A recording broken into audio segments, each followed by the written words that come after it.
નગરપાલિકાની ચૂંટણીમાં ward number 1માં Congress દ્વારા ચૂંટણી પ્રચાર।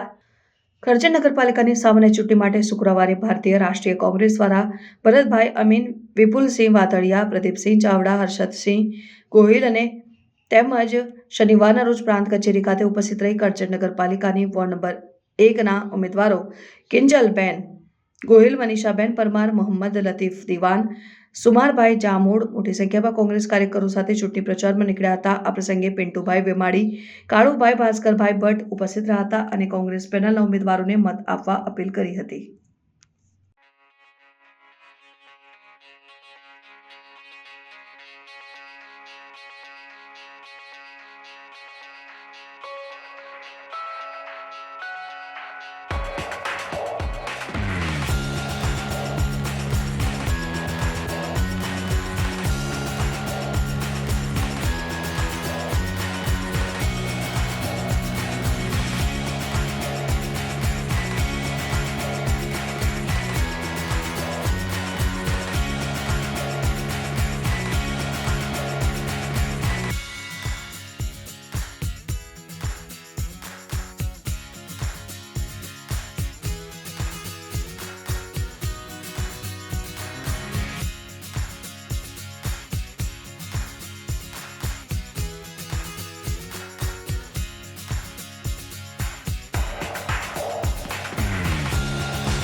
સમાચારોની ઝડપી અપડેટ માટે હમણાં જ સત્ય સ્વરાજ ન્યૂઝ ચેનલને લાઇક, શેર અને સબસ્ક્રાઇબ કરો।